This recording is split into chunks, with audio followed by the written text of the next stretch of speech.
ఎడారిలో సెలయేర్లు. ఆగస్టు 14. పైనుండి నీకు ఇయ్యబడి ఉంటేనే తప్ప నా మీద నీకు ఏ అధికారమూ ఉండదు. యోహాను 19:11.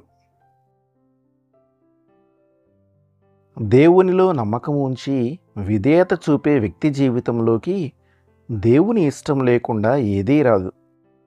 ఈ ఒక్క నిజం చాలు మన జీవితమంతా ఆయనకు ఉత్సాహంతో కృతజ్ఞతాస్తుతులు చెల్లించడానికి. ఎందుకంటే దేవుని చిత్తం ఒక్కటే ఈ ప్రపంచమంతటిలో ఉత్సాహభరితము, ఆశాజనకము, మహిమాన్వితము అయిన సంగతి. ఇదే మన కోసం సర్వశక్తితో ఎల్లవేళలా మన బ్రతుకులు పనిచేస్తున్నది. మనం ఆయనకు లొంగి విశ్వాసం ఉంచితే మరి ఏ శక్తి దీనిని అడ్డగించలేదు. శ్రమల్లో మునిగి తేలుతున్న ఒక వ్యక్తి తన స్నేహితునికి ఇలా వ్రాశాడు: నాకు సంభవిస్తున్న విషయాలు ఎంత అన్యాయమని తోచినప్పటికీ, ఇది సైతాను పనే అని ఎంతో నిస్సందేహంగా అనిపించినప్పటికీ, ఆ శ్రమ నా దగ్గరికి చేరే సమయానికి అది దైవచిత్తమేనన్న నమ్మకం నాలో కలుగుతుంది. ఇది నా మంచికే పనికొస్తుంది. ఎందుకంటే దేవుణ్ణి ప్రేమించే మనకు అన్ని విషయాలు మంచికే సమకూడి జరుగుతుంటాయి. తన శిష్యుడే తనను అప్పగించబోవటాన్ని గురించి యేసు ప్రభువు అన్నాడు, నా తండ్రి నాకిచ్చిన గిన్నెలోనిది నేను త్రాగకుందునా?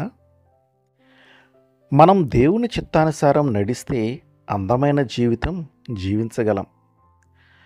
ఇతరుల పాపాలను బట్టి సైతాను మన మీదికి విసిరే బాణాలు మనల్ని ఏమీ చేయలేవు సరికదా, అవి మనకు ఆశీర్వాదాలుగా మారిపోతాయి.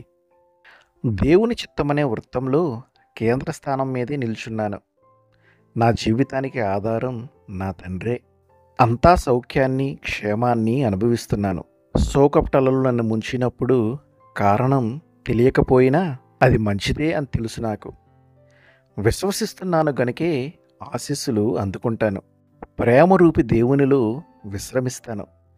మండుటెండలైనా, మంచి నీడలైనా, సుఖాలైనా, దుఃఖాలైనా దేవా నీపైనే నా నిరీక్షణ. దారి తప్పిన నాకు రెండూ అవసరమే.